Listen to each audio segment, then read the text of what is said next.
Bhadram karnebhih shrunuyama devaha Bhadram pasyeemakshabhiryajatraha Sthirairangaihi tushtuvam sustanubhihi Vyasema devahitam yadayuhu Sustina indro vruddhasavaha Sustina pusha vishyavedaha Sustina starkshu arishtanemihi Sustino brihaspatir dadhad Om Shanti Shanti Shanti.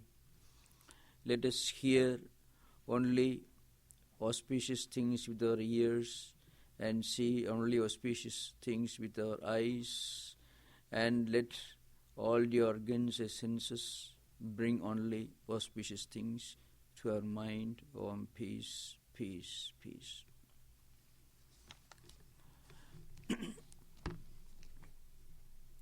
Now, in the last class,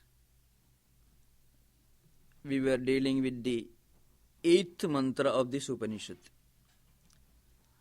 The 8th mantra clearly explained that the Supreme Reality cannot be called either the experiencer of waking state or the experiencer of the dream state or the experiences of deep sleep states. It is really not a state. The Supreme Reality, the immanent principle, the transcendent principle, and the omnipresent principle is beyond words, beyond all that we can conceive of. It is only an experiential truth, something we can only experience and understand through intuitive inner experience. Now, just a few points I shall repeat what we have already discussed in all the 7 mantras. Because the 7th verse, 7th mantra of this Upanishad is the most important of the text, which has got a total of 12 mantras. The 7th mantra is important because it describes what actually cannot be described, what can only be experienced. And it uses the language of negation. When we go on negating whatever we experience in the empirical world, if we reach a point where there is something, the witness, the subject, that we cannot negate. And when everything is negated, there is no need to use the language of affirmation, because what is left out is the reality, which can't be named, which can't be explained. And earlier we already described that the self, the Atman, called Turiya in the Mandukya Upanishads, which is the experiencer, which is seated in the waking state, is Vaishwanara. Now, this Vaishwanara is in fact the totality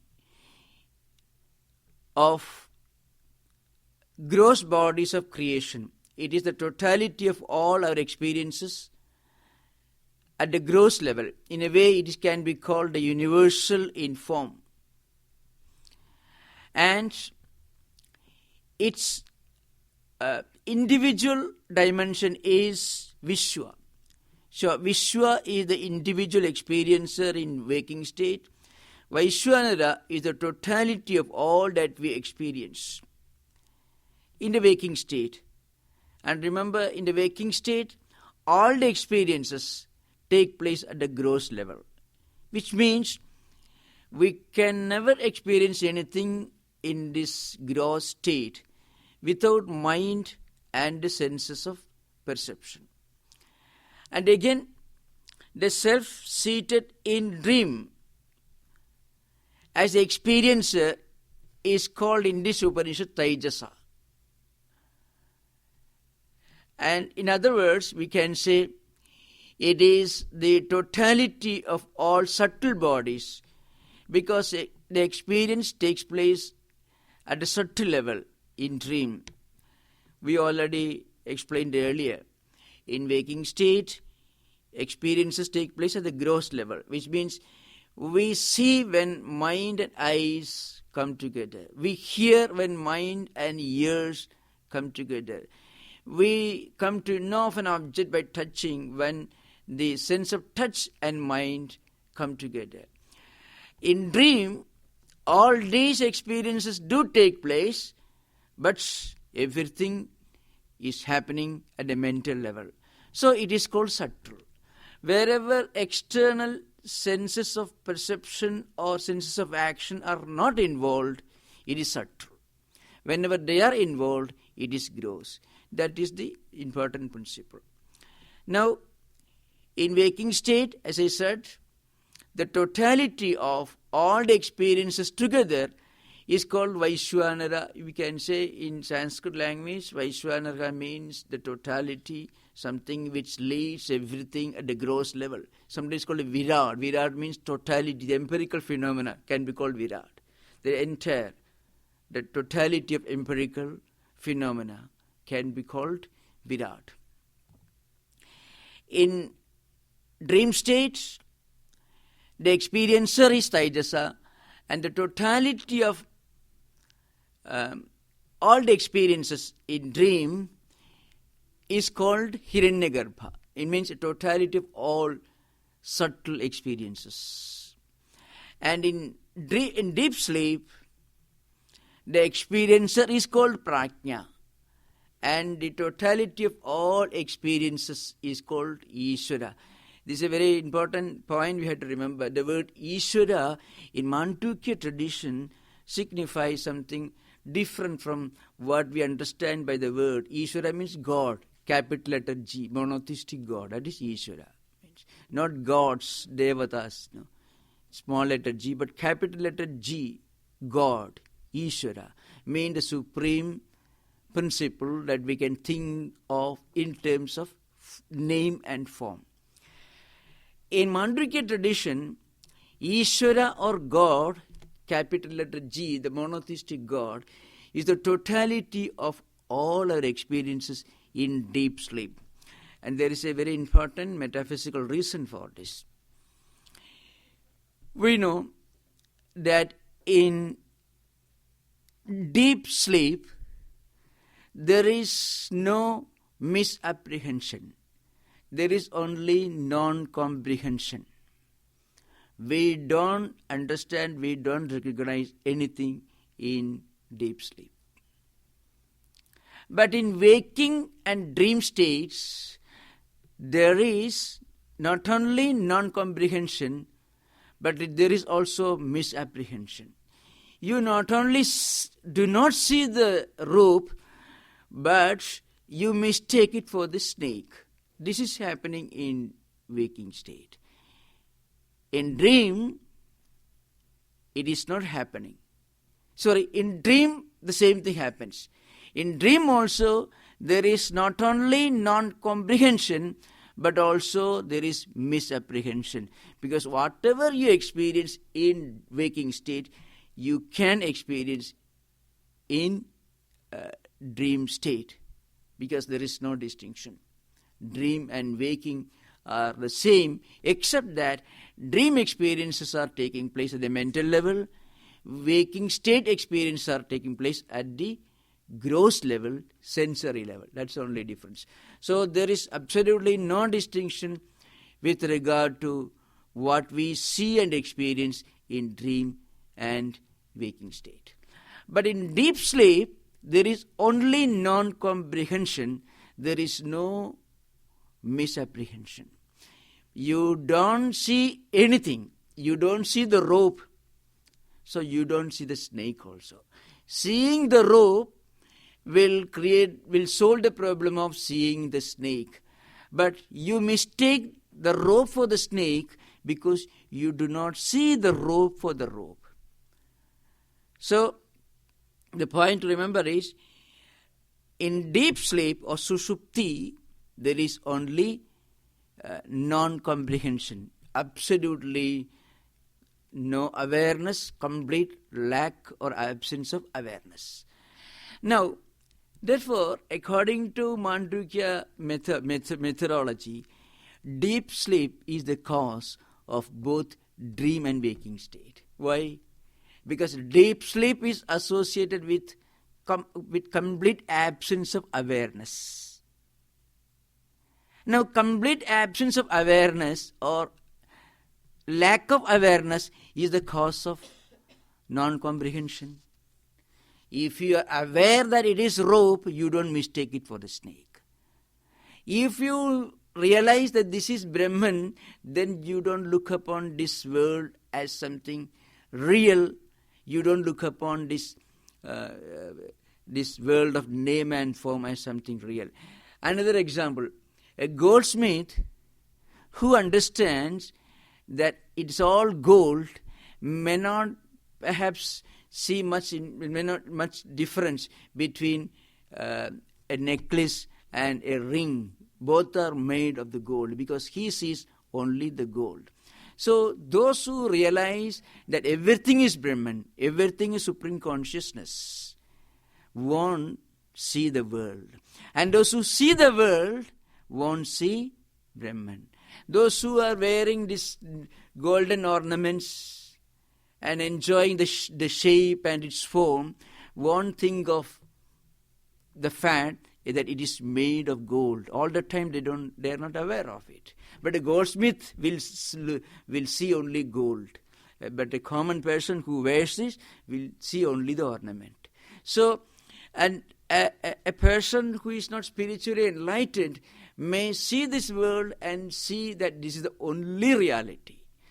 A person who has reached the highest level of spiritual consciousness will see and experience only Atman and won't see the world as a reality. A point to be made clear is this.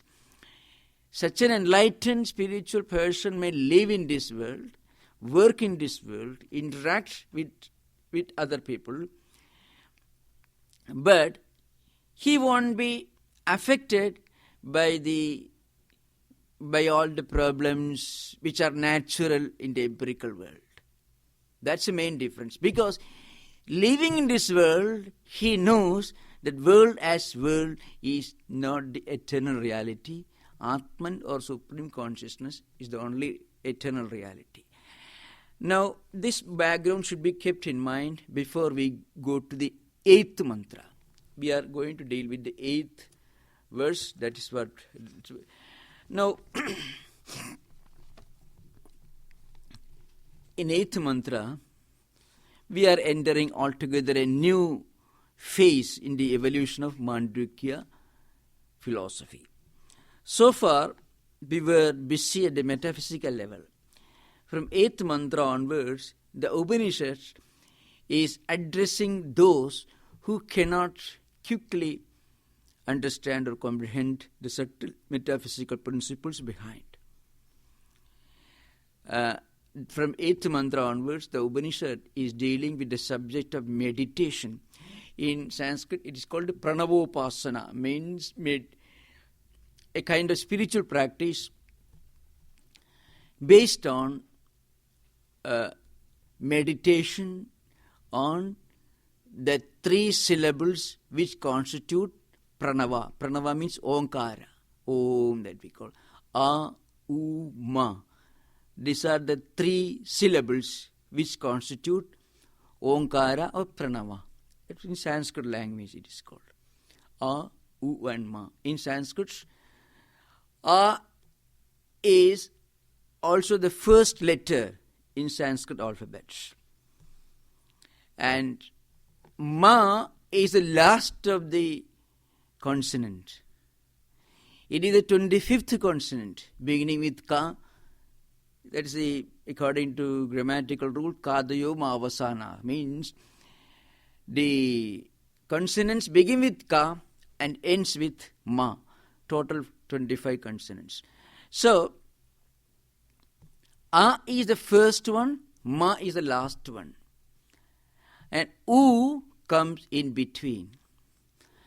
So these 3 syllables constitute Omkara. pranava. And these 3 syllables are equated to 3 levels of experience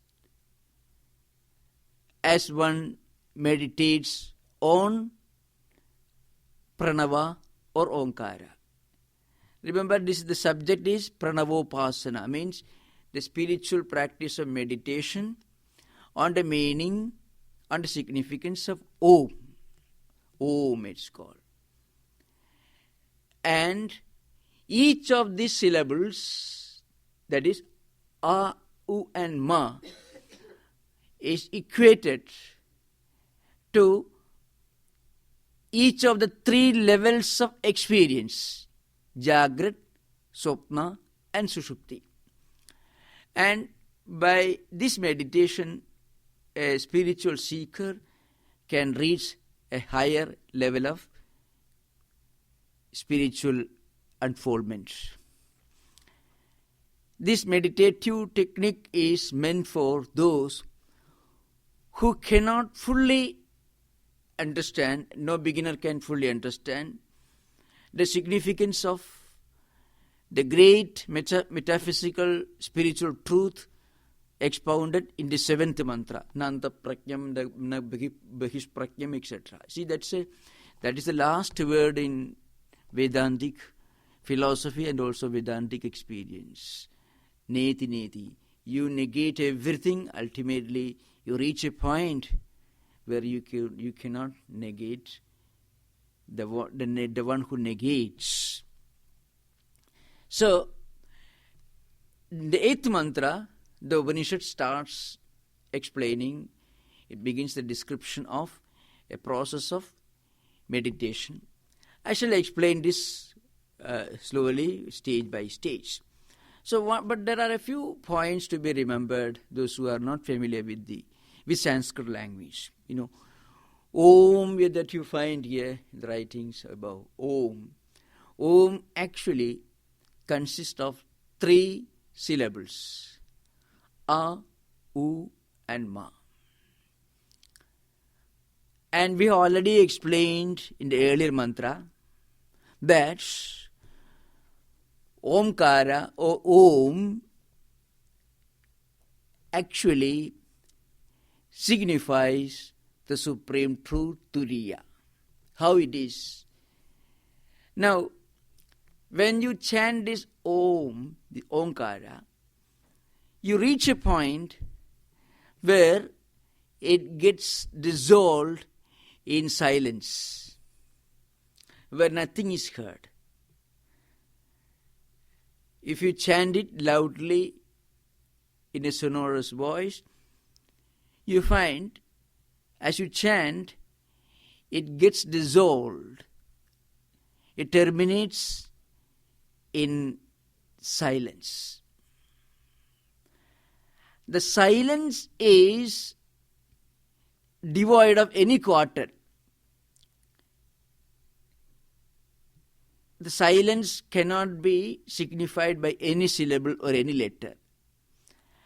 And that point is symbolic of Turiya, or the real experience dimension of Atman in this Upanishad.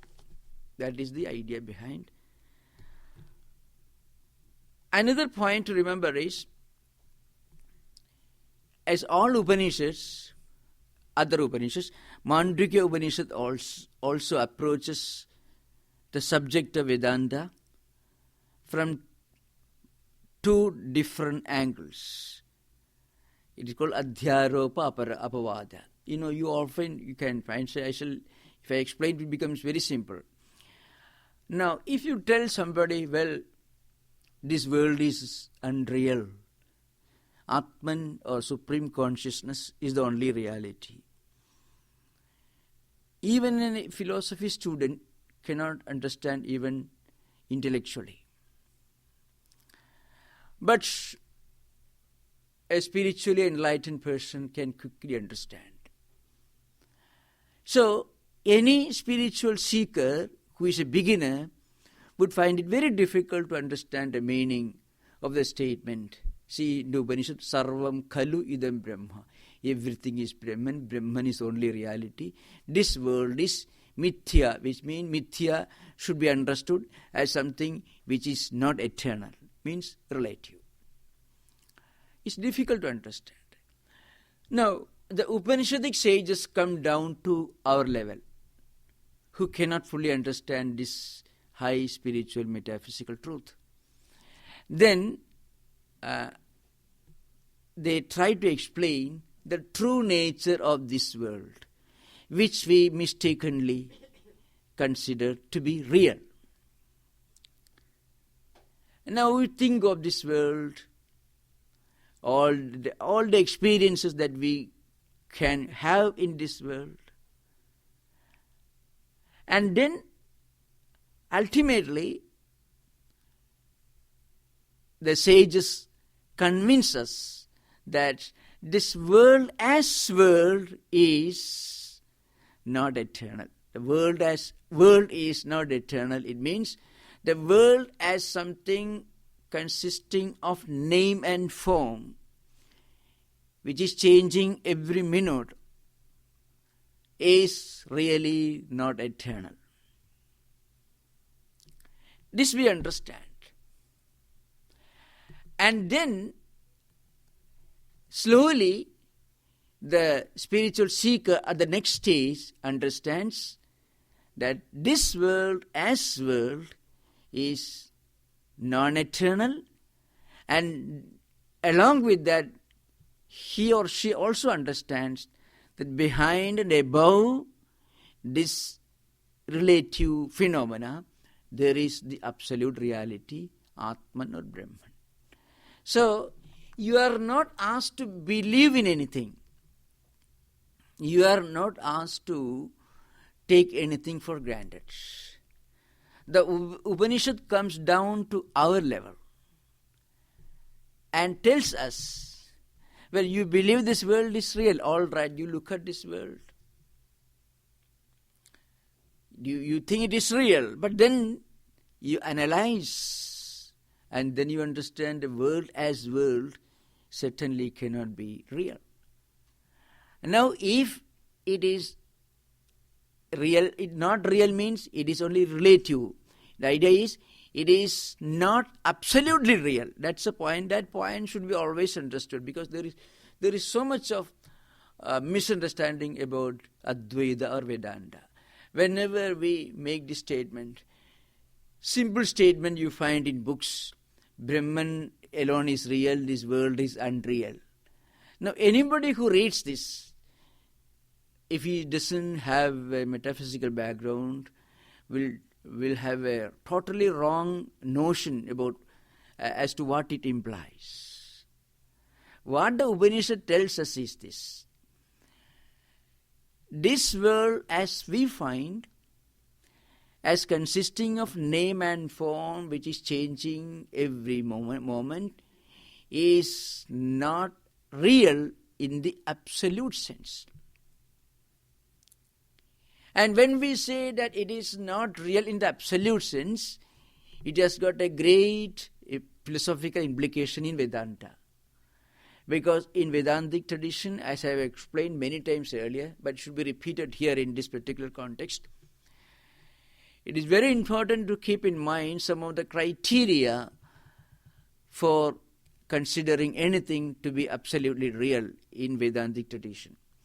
First, it should be experienced as the same in all the three states of human experience: waking state, dream state, and deep sleep state. If it remains the same, and if it is experienced as the same in all these three levels of human experience, that is waking, dream, and deep sleep, Jagrat, Swapna, Sushupti, as it is called in Upanishad. If it remains unchanging, then it is real. But if there is a slightest change between what we experience in waking state and what we experience in dream state and what we experience in deep sleep state, then it cannot be real in the absolute sense. Vedanta doesn't say this world is unreal in the absolute sense. That is also a point to be remembered. Vedanta says this world is not real in the absolute sense, but Vedanta doesn't say that this world is unreal in the absolute sense, because the world is experienced in our day-to-day common sense life. We experience it. We are part of the world. So we can't say the world is unreal in the absolute sense. So it is neither real in the absolute sense nor unreal in the absolute sense. So it is only relative. So in Vedanta it's called Sadasat Vilakshana, means something which is distinct and different from both absolutely real and absolutely unreal. So this is one point. Second criterion for judging whether something is absolutely real or not is this: it should be beyond time, space and causation. It should remain the same at all the 3 points of time, mean past, present and future. And remember, there is only one reality which can be experienced as the same in the past, present and future, and that is which is devoid of birth, devoid of existence and devoid of death. Something which is born cannot be absolutely real because it did not exist before it was born, and if it is born it will certainly die. So there are different levels of existence between birth and death. So it should be beyond time. In Sanskrit it is called Trikala Atida, Shadvikara Atida, means it is beyond the triple dimensions of times, past, present and future. And also it should be completely devoid of 6 changes. 6 changes means being born, because it's a state of change. From a state of non-existence before birth, you are coming into the state of existence when you are born. So it is a change. And then existing, growing, evolving, decaying and dying out. These are the 6 changes. So Atman, Brahman, is only reality which is beyond any of these changes, which is beyond time. And it is beyond space, because there is nowhere in the world where that reality is not present.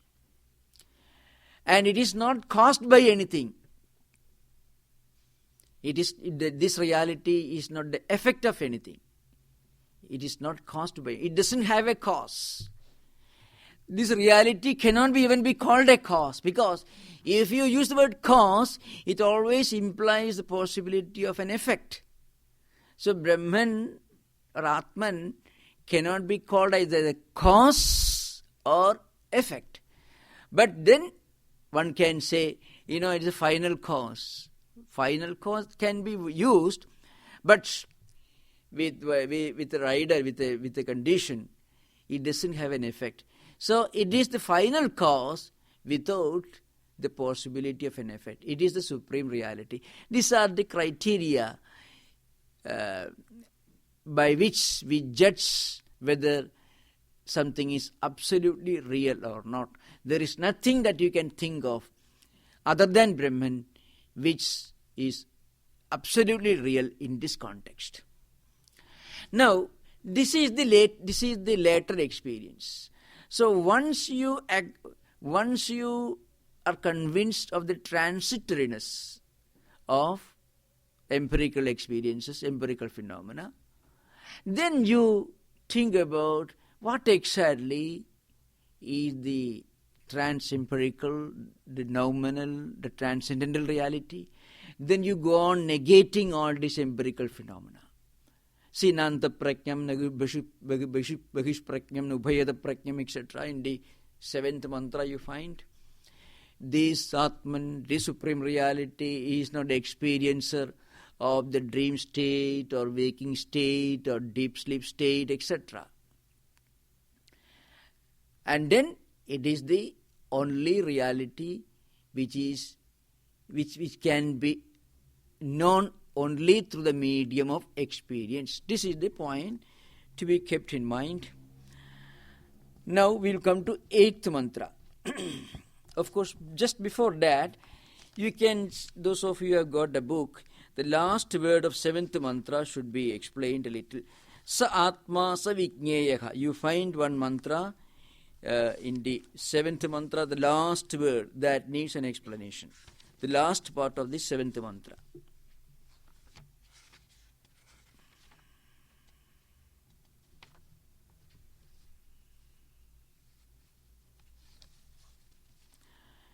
Yes, now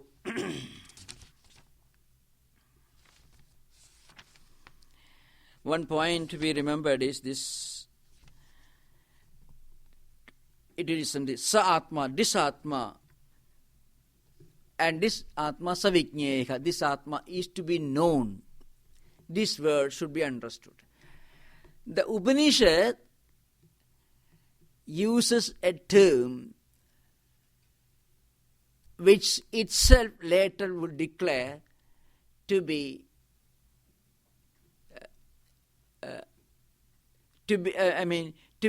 inadequate. That is the speciality of this expression. This Atma Savijñeha. The translation of this word Savijñeha means it is to be known. He is to be known. This Atma is the only reality. It is prapanchopashamam. When you realize that Atman, a Turiya, this world ceases to exist. In this means you realize the transitoriness or unreality or relativity of this world. And along with that you get an experience which you cannot explain. And Shantam, Shivam, Chadurtham, Advaitam, Chadurtham Manyante, etc. Chadurtham Manyante, that some of these terms are elaborately explained by the Bhashyakara. I won't read the Bhashya right now, but I shall explain. The word Chadurtham means fourth. Now, fourth means, see, the word is used, Advaitam Chadurtham. Turiya is stated to be the fourth stage. But that is only a problem of language, because the Upanishad uses the word, Upanishad uses expression like, first one is waking state, second one is dream state, the third one is deep sleep state.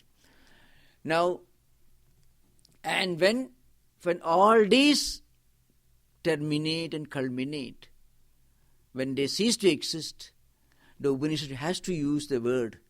That's a problem of language of philosophy, Chadurtham. But actually it is not the fourth state. This Atma, this Turiya is not the fourth state. The silence that you experience when you chant Onkara, Pranava, where the chanting terminates, culminates in a state of silence, implies that it is beyond words. So it is not the fourth.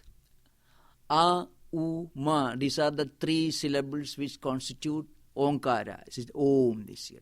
Om. Om is a combination of these three syllables. A, U and Ma. Now, after the last of these syllables, the Upanishad says it ends in silence. The silence is not the fourth state. It is the state of the intuitive experience. But the Upanishad uses the word Chadurtham. It only shows the limitation of language of philosophy. Because the three terms have been used, 1, 2, 3. Now it has to use the word fourth term. But it doesn't mean fourth. It is not a state.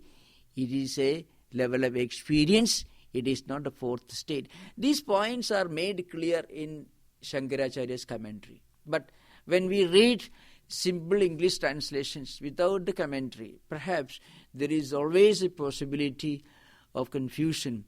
And we may even think that Turiya is the fourth state. Turiya is not the fourth state.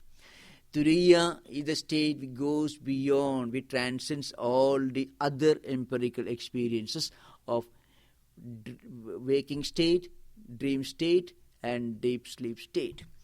Second point is sa atma, that is clear.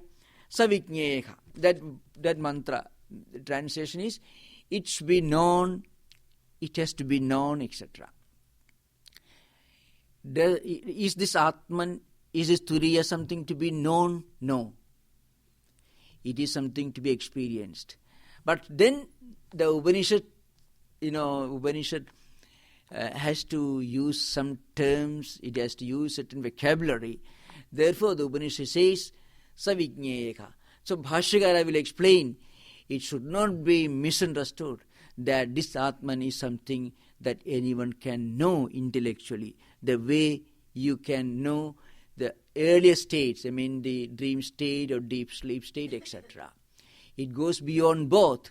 Because when you realize that this Atman is only reality, when you transcend the earlier states, the waking, dream and deep sleep states, then you get an experience, and that experience is not a state of knowledge, it is a state of experience.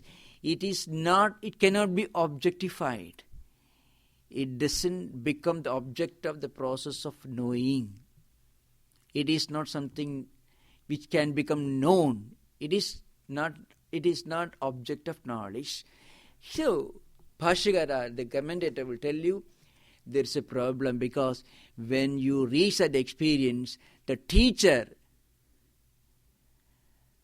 the student, and the subject that is being discussed or taught, they merge into one.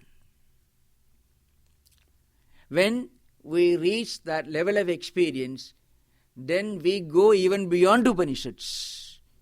Because Upanishads themselves declare that, we cannot explain the supreme reality. Veda bhavanti, etc. The Brihadaranyaka Upanishad, there are long passages where the Upanishads declare that when you reach that level of intuitive knowledge, you go beyond words.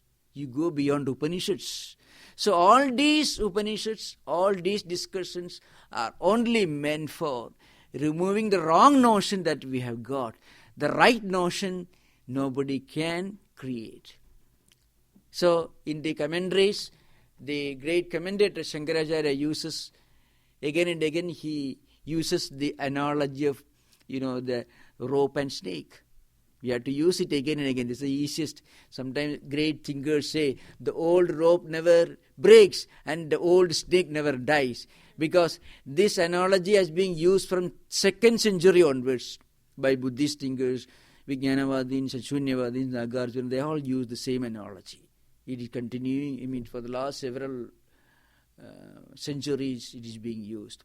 Now again, suppose there is a rope, you mistake it is a snake, and you bring light, you find it's a rope.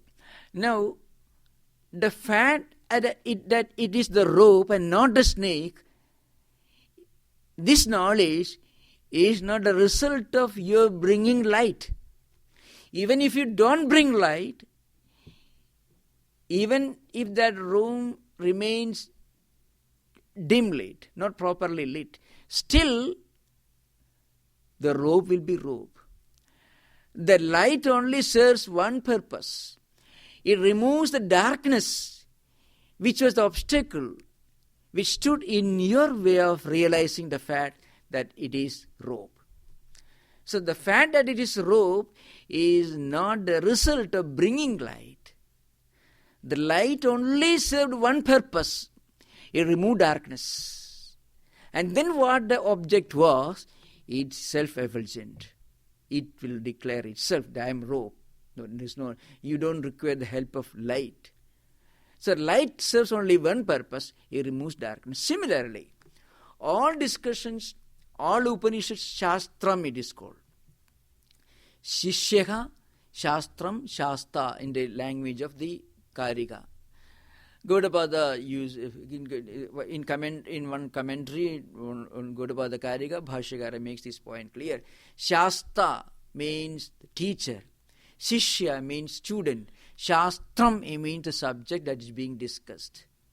They are relevant only at the relative level when you have not really reached this experience. Once you get this experience, then you go beyond all this. Therefore, sa atma savijñeha, that term has to be used, understood in this context. But the Upanishad has to use a term, and that term is used in this particular context. Because in the earlier context, such terms were used, so the Upanishad uses that particular term. This is the speciality of the last part of this mantra, sa atma savijñeha. Now we will come to the eighth mantra of the Upanishad. Yes.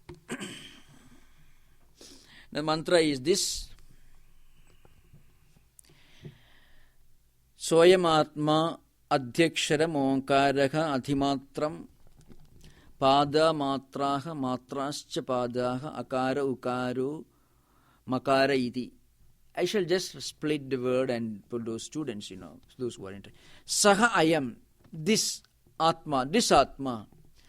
Adhyaksharam means when you explain in the context of syllables which constitute onkara, om, that means. So,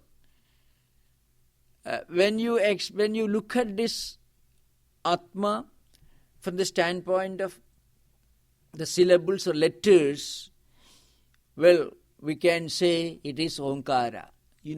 Onkara actually, from the standpoint of Sanskrit alphabet, it contains in it all possibilities of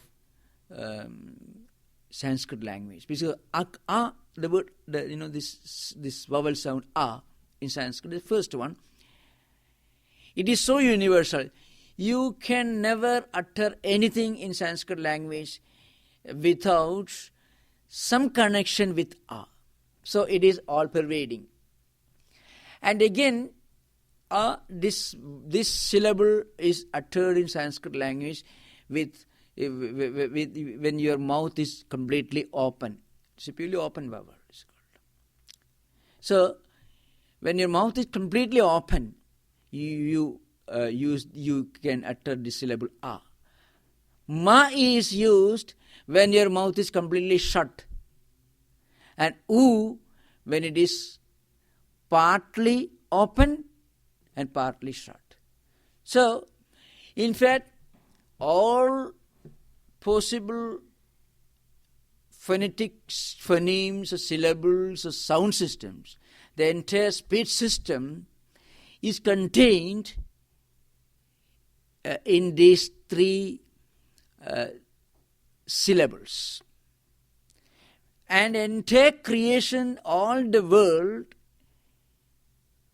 is denoted by you by language using terms which some way or other are related to a, u and ma. Because you have to, when you use a name to call an object, either you have to keep your mouth half closed in a ma, or a open, or u half partly closed, partly open.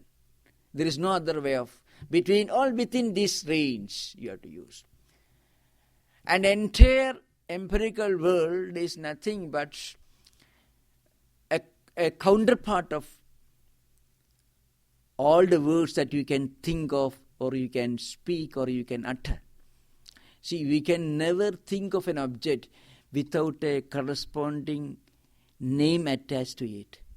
Suppose you have seen a person yesterday or an object, you can think of that person or object only in relation to a word which corresponds to that person or object. Suppose you have seen an object, the name of which you don't know, then also you will remember, you can think of that object as something. I saw something, the name of which I don't know. That is its name for you.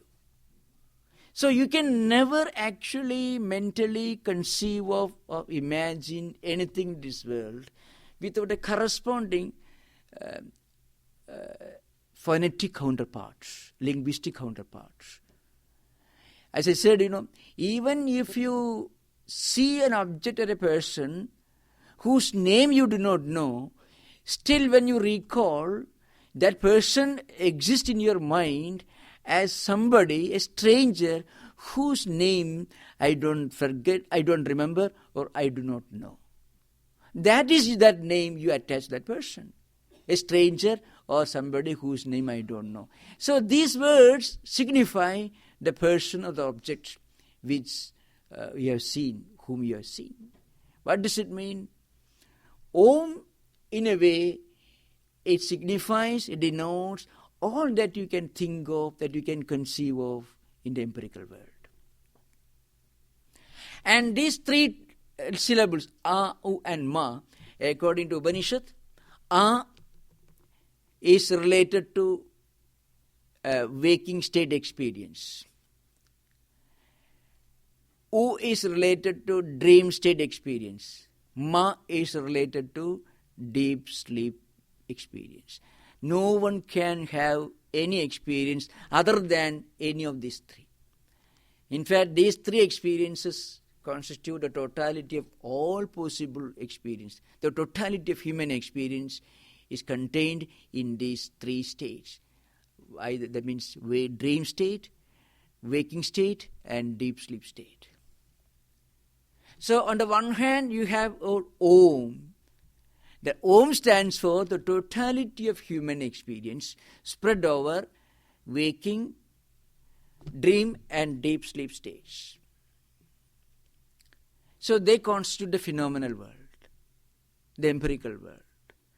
And where the empirical world dissolves, where name and form cease to exist, there is no letter, there is no syllable, there is no sound, because there is no language that you can explain. That is Turiya, that is Atma. So, now we'll come to this. So, eighth one, the eighth sloka, we are going to describe this. So, description, Saha Ayam Atma Omkaraha. This is the prose order. Adhimatram. Adhimatra means when you analyze it, when you describe it in the context of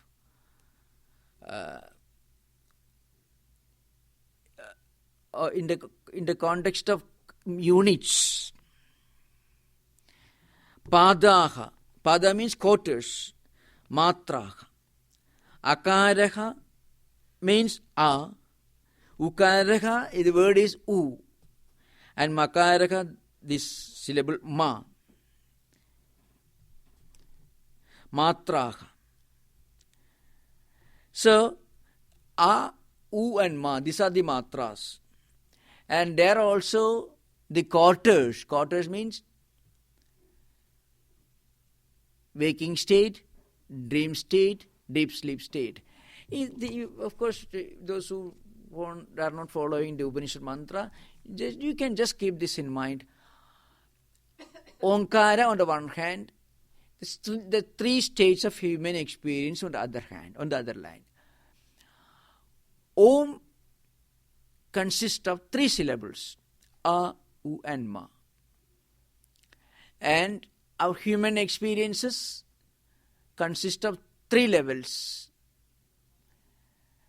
That is waking, dream and deep sleep. Remember, Turiya is not included in this because Turiya goes beyond all this. Turiya is present in all the three states, but Turiya is also distinct from all the three states. Turiya is present in, Atman is present in all waking state experiences, but Atman is not confined to waking state. it goes beyond both. Because if Atman or Turiya, if it were confined to waking state, then how do you explain your dream state? Therefore, the same Atman, the same Turiya, which was present in waking state, is also present in dream state. That means this Atman is not confined to any of these states. And again, even in deep sleep, where you experience rest and blissfulness, this Atman is present. How do we know? Because when we come out of deep sleep, when you come back to the state of waking state experience, we are able to feel the blissfulness that we had when we were deep asleep. I had a wonderful sleep. I feel rested. So the I is the same I who experienced restfulness or blissfulness in deep sleep, the same I who is experiencing dreams, and the same I who is walking through the streets of San Francisco in waking state. So this I, the experiencer, it's called the seer, witness, is the same. So it's not included in these three states of experience that we are talking about. So that distinction should be kept in mind. So A is related to waking state, U is related to dream state, and Ma is related to deep sleep state. That is a simple description. So that's a description, the explanation. Now we'll come to a short explanation of this mantra. Now, this Atma, this Turiya, which we already discussed earlier, Chadushpad, etc., is Om. This Atma is Om from the point of view of syllable or letter, Adhyaksharam. And this Om is made up of 3 letters. It consists of 3 letters. And these 3 letters are its sounds. Matra means sounds here. You may call it syllable, but a syllable may not be the right word. Matra is sound. We can say sound is a more accurate translation, sound. Now, the padas mean the quarters. Quarters means, we already explained, the Jagrat experience, the waking state experience, dream state, and deep sleep experiences. These 3 states are equivalent to the 3 letters or 3 syllables which constitute Om. I mean A, U, and Ma. So that is the simple point. So it is, in a way, it is a description of the method of meditation. Now we will come to the first of these meditative techniques explained here, the 9th mantra. Here, meditating on the first syllable of Omkara. What is the first syllable? A. Meditating on A, meditating on it as Brahman and its result is explained here. A brief outline can be given today. See, A, as I said earlier, is the first letter in Sanskrit language, alphabets. And it is also the first state that we experience normally. Waking state is the first experience. So there is a uniformity and identity, a similarity between A and waking state experience. Second point. Waking state experience is gross. A is also gross because it becomes subtle when the mouth is half closed. U. And you can see waking state experiences are gross, and compared to waking state experiences, dream state experiences are subtle. As I said, in dream state, all experiences take place at the mental level, not at the gross level. We walk in dream, and we may read a book, we may understand things, all these dreams we can have. But then when we are walking, we are not walking with gross legs. Even that, even the act of walking in dream is related to mental impression or memory. So everything is projected by mind. Senses of perception, senses of action can be experienced to be active in dream. But that activity is only a mental activity, not a physical activity. So it is subtle. Just as U is subtle compared to A. Now, in deep sleep, it becomes completely merged. As I said earlier, we have to remember, deep sleep, or sushupti, is explained in the Upanishads as the source of both dream and waking state experiences. This may be slightly confusing unless explained further. I already told earlier that in deep sleep or sushupti, there is no misapprehension. There is only non-comprehension.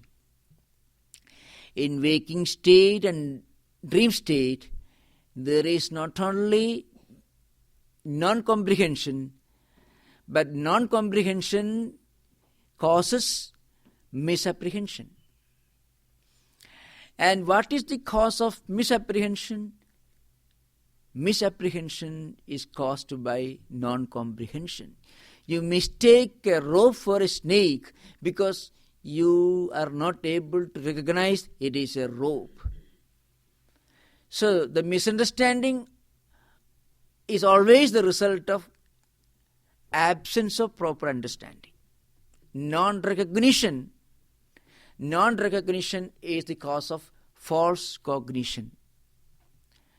Therefore, in sushupti, in which there is only non-cognition or non-apprehension, is the cause of waking state and dream state experiences according to Upanishads. That is the point to be remembered. I think what's the time now? Already. Okay. If you want any clarification on some of the foreign points for 5-10 minutes we can spend, otherwise we can conclude. This is a new subject. You have to remember this is from 9th mantra, 9th sloka onwards, we are discussing a method of meditative practice for students who are not of the highest type, for those spiritual aspirants who may not be able to fully comprehend the higher metaphysical spiritual truths explained in the 7th mantra. So that's the point. So if there is any subject for discussion or anything, you can ask and I can explain. Swamiji, you didn't exactly cover this evening, but I have a question. Now you've just explained in detail the 3 syllables for the mantras of Om and the relationship to the different states that we experience. Yeah. And you also mentioned And in fact, we are going to deal with this comparison in the coming mantras. Yes. In the coming mantras, there is a long discussion. But before entering those Sanskrit verses, I wanted to give a brief outline. Yes. Yes. You also mentioned that Turiya is not considered here in this discussion of the analysis of Om being the entire spectrum of all sounds. Yeah, you have to remember, Turiya is not included. That point should be made clear. Yes. See, Turiya is present in all the in all the three states of experience. Turiya is Atman. If Atman is not present, one can never experience anything in waking state. If Atman is not present, one can never experience dream state. So, Turiya is present in all the three states as the witness, drashta, as the subject, the unchanging subject. The point is, but the Turiya is not confined to any of these states. So when we use the word seer in waking state, the experiencer in waking state, the point to remember is the Turiya associated with gross experience is indicated by the word Vishwa. If you remove that association, then the Turiya is the same supreme Chaitanya reality. Similarly, in dream. In dream, who is the experiencer? The experiencer is Atman or Chaitanyam, associated at the individual level with the subtle experiences. Is a seer. Now, that association with the act of experiencing subtle events in dream, if that is removed, then Turiya is the same reality. So Turiya is present in all the three states. But Turiya is different from all the three states because it is not confined to any of the three states. Unless Turiya was not limited by any of the three states, it can't be present in all the three states. If Turiya was confined, limited to one state, it can be present only in that state. But Turiya, Atman, is present in all the three states, but it is not confined to all the three states. If Turiya were not present in all the three states, we can never remember things. And we can never feel the blissfulness, the restfulness when we come out of deep sleep. So Turiya is present everywhere, but goes beyond both. This point should be kept in mind. Subtle point. Turiya is present in all the three states. But Turiya is not confined or limited by any of the three states. See, Vishwa is limited to waking state. But what is Vishwa, or the experiencer of waking experiences? That experiencer in waking state is nothing but Turiya in association with the act of experiencing gross objects. Now, if that association is removed, the Turiya is the immanent, omnipresent, transcendental reality. It is Jiva only. It is Jiva which is experiencing all the experiences in waking, dream and deep sleep states. Swamiji, what I wanted to ask, although you didn't discuss this evening, this concept in Vedanta or experience, say, of the anahata, this unstruck sound, since we're talking about sound in relation to the three states, can we say that that's, in that sense, it is equivalent to Turiya? Yes. No, please remember, there is a school of thought that is called Spodavada. Spodavada was a school of thought which was prevalent in Shankaracharya's time, where this anahata, this spoda, this sound, the original sound was equated with Brahman. That is Shabda Brahmavada, it is called. I mean, a school of philosophy where the sound, it was equated to the supreme reality.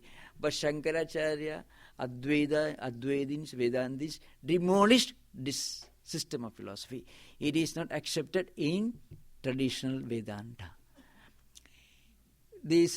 Often this doubt may arise, anahata or this spoda, this original sound being equated to the supreme reality, Atman Brahman, is not acceptable in Vedanta.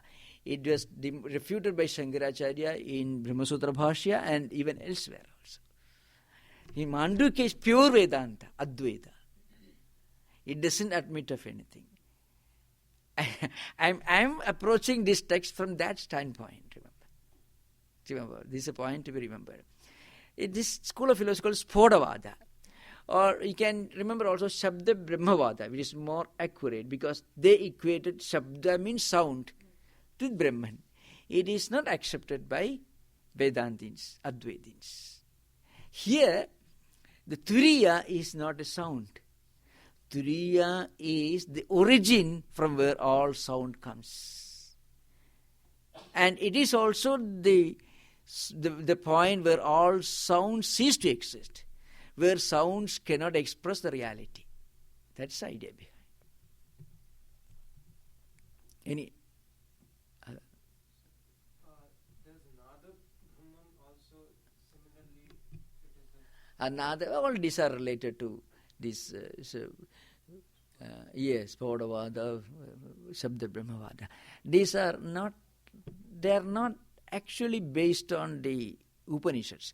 There are innumerable verses in the Vedic literature which support some of these views.